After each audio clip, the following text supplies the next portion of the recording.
प्रश्न जिसमें हमने बताया था कि कुछ सवाल त्रिभुज से संबंधित, कुछ क्रय विक्रय से संबंधित, कुछ चाल दूरी से संबंधित सवालें आती हैं। सवाल कुछ लिखी गई हैं, एक संख्या तथा उसके व्युत्क्रमों का योगफल 2 है, संख्या ज्ञात कीजिए। तो हमने बताया था कि संख्या को कहेंगे, इसका हल हम लोग लिखते हैं माना संख्या बराबर x। हमने आपको बताया था कि व्युत्क्रम लिखना है, इसका व्युत्क्रम मतलब होता है इसका उल्टा 1/x। अब प्रश्न के अनुसार जो कह रहा है कि उस संख्या और उसके व्युत्क्रम का योग जो है यानी x + 1/x = 2। क्लियर। अब इसको हम हल करेंगे, एलसीएम लेंगे, दोनों का एलसीएम x होगा, इसका इसमें डिवाइड करेंगे तो x आएगा, फिर x का गुणा ऊपर करते हैं, x का गुणा x में करेंगे x² + 1 आएगा = 2। क्रॉस मल्टीप्लिकेशन करेंगे x² + 1 = 2x आएगा। इसको इधर लेके आएंगे x² - 2x + 1 = 0। द्विघात समीकरण आपको प्राप्त हो गया। यहाँ ध्यान देना है कि इसका जो है गुणनखंड x का मान निकालना है, मूलों को निकालना है। तो मूलों को निकालना है तो फार्मूला द्वारा निकलेगा ये फार्मूला, क्योंकि ऐसी कोई संख्या नहीं मिलेगी जिसको जोड़ने पर 1 आए और गुणा करने पर 2 आए, जोड़ने पर 2 आए, गुणा करने पर 1 आए। तो इसको हम जो है निकालेंगे a = करके a = 1, b = -2, c = 1। इसमें a b c को करेंगे सिद्धाचार्य का फार्मूला या क्वाड्रेटिक का जो फार्मूला है -b ± करणी में b² - 2ac / 2a। ध्यान देंगे सारे वैल्यू को पुट करेंगे, -2 ± करणी में -2 का स्क्वायर -2 × 1 × 1/2 × 1। ये आएगा 2 ± करणी में 4 - 2 का गुणा करेंगे 2/2। इसको और हल करेंगे 2 ± करणी में 2/2। ध्यान देंगे ये दोनों वैल्यू एक बार प्लस करेंगे, यहाँ पर ध्यान देंगे x बराबर 1 वैल्यू आएगी 2 + करणी में 2/2 और 1 वैल्यू आएगी 2 - करणी में 2/2। ये दोनों वैल्यू जो है रहेगी। इसको और आगे सॉल्व करना चाहें तो बाई पार्ट हल करेंगे, 2/2 कर लेंगे और इसको करणी में 2/2, तो ये आ जाएगा 1 + करणी में 2/2 और ये 1 - करणी में 2/2। ठीक। अब इसको आगे हल करेंगे, 2 को लिख सकते हैं करणी में 2 करणी में 2, तो 1 करणी में 2 1 करणी में 2 कटेगा, बच जाएगा 1 x की वैल्यू 1 + 1 करणी में 2 और 1 वैल्यू आएगी 1 - करणी में 1 करणी में 2। ये दोनों वैल्यू आएगी। अब पता है कि ऐसे सवालों में जहां से शुरू किए हैं उसी में रखेंगे। अतः संख्या हो जाएगी, पहली संख्या हो जाएगी, इसको लिखेंगे करणी में 2 + 1/2। इसको हल कर लेंगे 2 + करणी में 2 + 1/ करणी में 2 और ये हो जाएगी करणी में 2 - 1/ करणी में 2। तो वह संख्या हो जाएगी,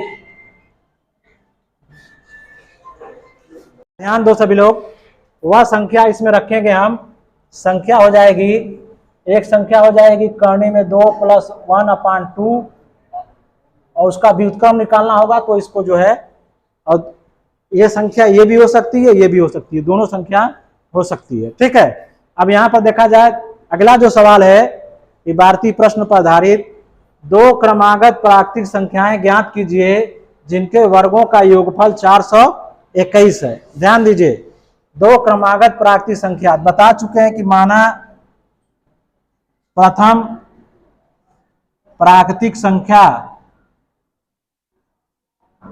बराबर x है, तो क्रमागत प्राकृतिक संख्या हो जाएगी, क्रमागत प्राकृतिक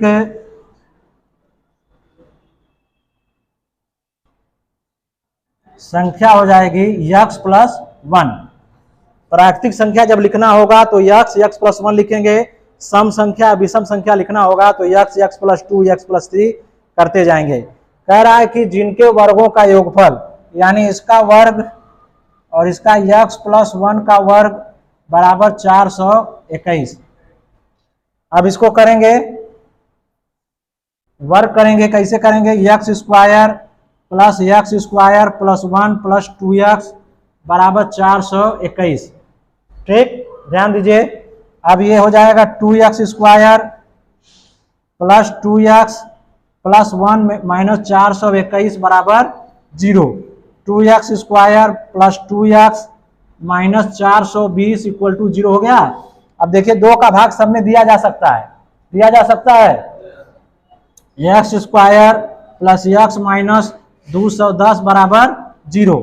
अब यहाँ पर ध्यान देना है, ये सवाल घटाने वाली जो पहली हमने आपको सिखाई थी, घटाने पर 1 आए और गुणा करने पर 210, कौन कौन नंबर होंगे, 15 और 14, 15 और 14। एक्स स्क्वायर 15 माइनस 14 एक्स 210, 15 और 14 को गुणा करके देखेंगे तो ये आएगा। अब यहाँ पर आएंगे, आगे लगाते हैं, x square plus 15x minus 14x minus 210 बराबर 0। एक्स स्क्वायर, इसमें से कॉमन मिलेगा दोनों में से x प्लस 15 और इसमें से कॉमन 14, तो x प्लस 14, x प्लस 15 ये भी हो जाएगा, x प्लस 15 और x माइनस 14 बराबर 0। अब x की दो वैल्यू आएगी, x प्लस 15 बराबर 0, इस ब्रैकेट को 0 करेंगे तो x बराबर माइनस 15, x माइनस 14 बराबर 0, x बराबर 14। ध्यान दीजिए, अब आपको आ चुका है, इसमें रखेंगे, अतः इन दोनों में रखना है। इबारती प्रश्न जब भी लगाना हो तो जगह x की वैल्यू आप निकाल के छोड़ देंगे तो आपका प्रश्न उत्तर अधूरा माना जाएगा। आपका उत्तर क्या माना जाएगा, अधूरा माना जाएगा। इसमें रखना पड़ेगा माना के जगह अतः। अतः प्रथम प्राकृतिक संख्या यानी पहली प्राकृतिक संख्या बराबर हो जाएगा -15। अब इसमें +1 करेंगे, क्रमागत क्या हो जाएगी, क्रमागत प्राकृतिक संख्या हो जाएगी -15 + 1 यानी -14, यानी एक सेट हो गया -15 और -14 का। चूंकि ये प्राकृतिक संख्या नहीं है इसलिए इसको नहीं लेंगे, प्राकृतिक संख्या नहीं ना है, -15 -14 प्राकृतिक संख्या नहीं है, इसको नहीं लेंगे तो 14 वाला को लेंगे। किसको लेंगे, 14 वाला का। अतः प्रथम प्राकृतिक संख्या हो जाएगा 14 पहला होगा और दूसरी हो जाएगी 14 + 1 यानी 15, 14 और 15 होगा। ठीक है, इसको ध्यान देंगे, ये है प्रथम और इसकी क्रमागत प्राकृतिक संख्या हो जाएगी। ठीक है, इस तरह से इसको आप लगा सकते हैं ध्यान से। तो इन दोनों प्रश्नों को अच्छी तरह देख लेंगे। हम लोग चलते हैं अगला प्रश्न पर, ध्यान देंगे। दो क्रमागत सम संख्याएं ज्ञात कीजिए जिनके वर्गों का योगफल 340 है। ध्यान दीजिए, अब यहां पर भी मानना है क्रमागत धन सम संख्या। हमने बताया है कि माना प्रथम सम संख्या बराबर x और क्रमागत हो जाएगी, क्रमागत सम संख्या हो जाएगी x + 2। सम या विषम में चूंकि 2, 4, 6, 8 2 का अंतर होता है, इसलिए जो है 2 का प्लस करेंगे, और अगर विषम भी है तब भी उसमें 2 का करेंगे। कह रहा है कि जिनके वर्गों का योगफल यानी x का स्क्वायर प्लस x + 2 का स्क्वायर बराबर 340। ध्यान दीजिए, सभी लोग ध्यान दें। उसके बाद इसको जो है x स्क्वायर, इसका a + b पर होल स्क्वायर पर हम तोड़ेंगे। a + b का होल स्क्वायर देखिए क्या होता है, a square + b square + 2ab। ध्यान दीजिए, अब इस पर जो है इस क्वेश्चन में a की जगह x और b की जगह 2 है, तो x स्क्वायर 2 का स्क्वायर 4 प्लस 2 गुना, दोनों का गुणा करके 2 गुना करेंगे तो 4x बराबर 340 आएगा। ध्यान दीजिए, अब x और x को जोड़ेंगे तो 2x square plus 4x plus 4 minus 340 बराबर 0 आया। अब यहाँ पर 2x स्क्वायर प्लस इसको 4x माइनस इसको करेंगे तो 4 गुणा करेंगे तो 336 आएगा, बराबर, बोलिए। अब देखेंगे 2 का भाग सब में चला जाएगा, चला जाएगा, 2 का भाग जाएगा तो ये हो जाएगा x square plus 2x minus 2 का इसमें भाग दीजिए तो ये हो जाएगा, सही है, नहीं 168, 2 का भाग देंगे तो कितना आएगा 168, x square plus 2x minus 168। अब यहां पर ध्यान देना है कि अब ऐसा करना है, गुणनखंड आपको करना है 168 का, कि घटाने पर कितना आना चाहिए, बोलिए,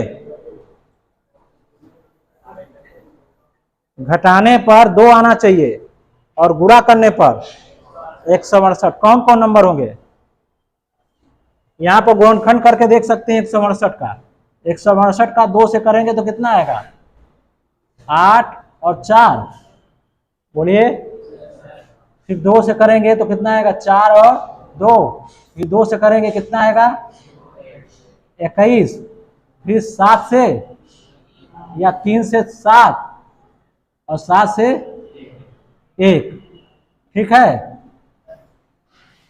तो हमको लग रहा है कि ये आएगा 14 और 12, 14 में 12 का गुणा करके देख लीजिए, 12 चौक 48, 4 12 कम 12 4 16, 168 आ रहा है। इसका मतलब ये आ गया, यहाँ पर लगाएंगे आप x square plus 14x minus 12x minus 168 बराबर 0। x कॉमन लेंगे तो x प्लस 14 और इसमें से 12 कॉमन लेंगे तो x प्लस 14 बराबर 0। x प्लस 14 हो जाएगा, ब्रैकेट सेम है, x माइनस 12 बराबर 0। अब यहाँ पर ध्यान देंगे, दोनों को करेंगे तो x प्लस 14 बराबर 0, x बराबर माइनस 14। तो माइनस तो लेना नहीं है क्योंकि सम संख्या धन सम संख्या कह रहा है, तो माइनस को नहीं लेना है, इसको हमको नहीं लेना है। उसके बाद x minus 12 equal to 0, x बराबर 12, यह सम संख्या आ रही है तो सवाल को इसी में रखेंगे। अतः प्रथम सम संख्या हो जाएगी 12 और उसकी क्रमागत जो हो जाएगी 12 प्लस 16, ये प्लस 2 है तो प्लस 2 करेंगे तो ये 14, 12 और 14 दो क्रमागत सम संख्याएं हैं। क्लियर है। हम लोग फिर अगले सवाल पर चलते हैं। द्विघात समीकरण के इबारती प्रश्न में शुरू से हम बता रहे हैं कि ऐसी सवालें आती हैं जो संख्याओं पर आधारित हो, चाहे चाल दूरी पर, त्रिभुज पर, आयतन पर, क्षेत्रफल पर, क्रय विक्रय, लाभ हानि, इस सब पर सवाल होती हैं और ये क्वाड्रेटिक इक्वेशन के वर्ड प्रॉब्लम पर आधारित है। एक रेलगाड़ी एक समान चाल से 360 किमी दूरी तय करती है। यदि यह चाल 5 किमी प्रति घंटा अधिक होती तो उसी यात्रा में 1 घंटा का कम समय लेगी। रेलगाड़ी की चाल, हमने बताया कि जो चीज पूछा जाए, ये पूछ रही है रेलगाड़ी की चाल, तो रेलगाड़ी की चाल पूछी जा रही है तो रेलगाड़ी की चाल को ही मानेंगे। क्या करेंगे, उसी को मानेंगे। माना रेलगाड़ी की चाल बराबर x किलोमीटर प्रति घंटा, x किलोमीटर प्रति घंटा। ध्यान दें, अब इसमें 360 किमी चलने में कितना दूरी तय करना है, समय कितना लगता है, तो समय लग रहा है, समय बराबर होता है दूरी बटा चाल, दूरी बटा चाल। यहां दूरी है 360 और चाल है x, इतना घंटा लगा। ध्यान दीजिए, फिर कह रहा है कि यदि चाल इतना किमी अधिक होती तो पुनः अब रेलगाड़ी की चाल, अब चाल जो हो जाएगी वो हो जाएगी x प्लस 5 हो जाएगी। बोलिए, तो अब समय कितना लगेगा देखते हैं। अब समय लगेगा 360 बटे x प्लस 5, क्योंकि दूरी अब वही दूरी है, चाल ये बढ़ गई है। अब इन चालों में देखिए कह रहा है कि उसी यात्रा को 1 घंटा कम समय लेना, यानी इसमें और इसमें 1 घंटा का कमी है, यानी 360 बटे x प्लस 5 माइनस 360 बटे x बराबर 1 कर देंगे। देखिए समीकरण आपको बन गया। इसको हल करने का आगे तरीका क्या है इन दोनों में से 360 कॉमन लेंगे, ब्रैकेट में बचेगा यह 1/x प्लस 5 माइनस 1/x बराबर 1। ध्यान दीजिए, अब इसको आगे हल करते चले जाइए।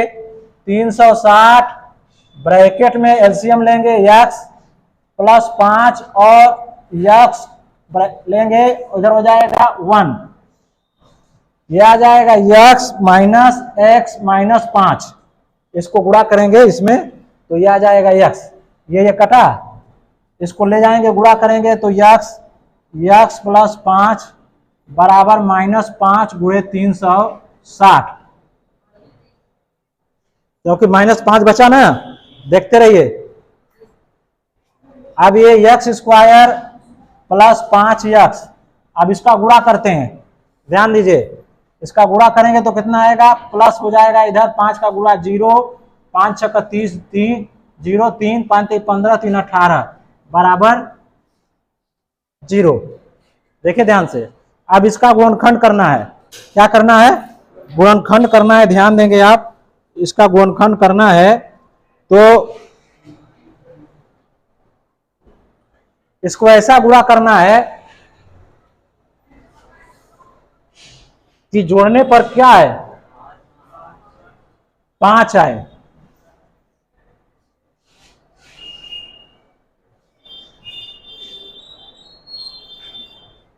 x प्लस 5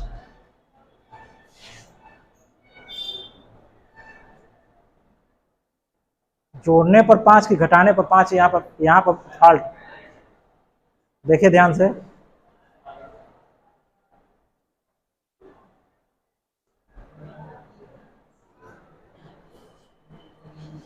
एक समान चाल से 360 किमी प्रति किमी की दूरी तय करती है। यदि यह चाल 5 किमी प्रति घंटा अधिक होगी तो उसी यात्रा में 1 घंटा कम समय लेगी।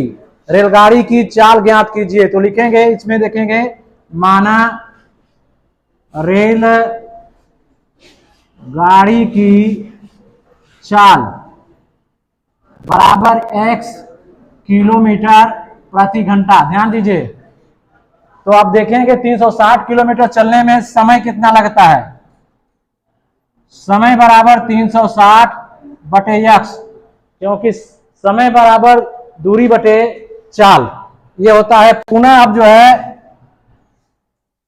चाल को बढ़ा दी गई है, चाल बराबर हो गया है 5 किलोमीटर अधिक, तो ये चाल बराबर x प्लस 5 किलोमीटर प्रति घंटा। ध्यान दीजिए, तो अब समय निकालेंगे, समय बराबर दूरी उतना ही है x प्लस 5, ये इतना घंटा ये लगा, इतना घंटा ये लगा। प्रश्न के अनुसार उसी यात्रा में 1 घंटा कम समय लग रहा है, 1 घंटा कम समय लग रहा है, तो इसको लिखेंगे प्रश्नानुसार। प्रश्नानुसार पहले जो समय लग रहा था, बाद में समय का अंतर 360 बटे x माइनस 360 बटे x प्लस 5 बराबर 1 लिख लेंगे। अब देखिए, एक तरह का ये समीकरण मिला है, इस समीकरण को ये ध्यान देंगे, इस समीकरण को हल करने का तरीका आगे देखेंगे। इन दोनों में से 360 कॉमन हो जाएगा, बचेगा 1/x minus 1/x plus 5 equal to 1। Clear? 360 LCM लेंगे इसका, x प्लस 5, आपको पता है इसका, इसमें भाग देंगे तो ये कटेगा, ये बचेगा, x प्लस 5 बचेगा, फिर minus x equal to 1, x से x कैंसिल हो जाएगा। अब तिरिया गुणा करेंगे इसका 1 में, तो x square plus 5x equal to 5 into 360 कितना आएगा, x square plus 5x minus 1800 1800 equal to 0। अब घटाने वाला ये सवाल है, घटाने पर 5 आना चाहिए और गुणा करने पर कितना आना चाहिए, 1800। ये नंबर 40 और 45, 45 और 40, देखिए 4 5 6 20, ये 1800 आ जाएगा। इसका मतलब ये नंबर है x square plus 45 minus 40 x minus 1800 बराबर 0। ठीक है, अब इसको आगे करेंगे, यहां पर देखते जाइए। X square plus 45 x minus 40 x minus 1800 बराबर 0। ठीक है, अब इन दोनों में से कॉमन लेंगे तो x प्लस 45 आएगा 45 minus 40 x plus 45 equal to 0। गुणनखंड हो गया x प्लस 45 और x माइनस 40 इक्वल टू 0। जैसा कि आपको पता है गुणनखंड के बाद ब्रैकेट को अलग अलग जीरो करते हैं। x plus 45 equal to 0, x equal to minus 45, x की वैल्यू आ गई। x की वैल्यू हमको चाल निकालना है, चाल चूंकि निगेटिव में नहीं होती है तो इस वैल्यू को हम नहीं लेंगे, ये वैल्यू अमान्य लिखेंगे कि अमान्य है वैल्यू। एक है x minus 40 equal to 0, x बराबर 40। ठीक, ध्यान दीजिए। अब इसको लिख देंगे अतः रेलगाड़ी की चाल बराबर 40 किलोमीटर प्रति घंटा। उत्तर आ गया आपका 40 किलोमीटर प्रति घंटा। इसको चाहें तो आप चेक भी कर सकते हैं। 40 में 360 का भाग देंगे तो 9 घंटा लगेगा। बोलिए, और 5 बढ़ा दीजिए, 5 बढ़ाएंगे 45 हो जाएगा। 45 में 360 का भाग देंगे तो 8 घंटा लगेगा। क्या, कितना घंटा लगेगा? 8 घंटा। तो 1 घंटा कम लगा कि नहीं लगा? 1 घंटा कम लगा। इस तरह से आप देखेंगे कि भारतीय प्रश्न को हल करने के लिए आप x मान के पहले द्विघात समीकरण बनाएंगे और द्विघात समीकरण बनाने के बाद उसको हल करेंगे। जो x की वैल्यू आएगी उसमें आप तय करेंगे कौन मान्य है कौन अमान्य है प्रश्न के अनुसार, उसके बाद आपकी उत्तर आ जाएगी। ये सब बोर्ड परीक्षा के लिए बहुत इंपॉर्टेंट है।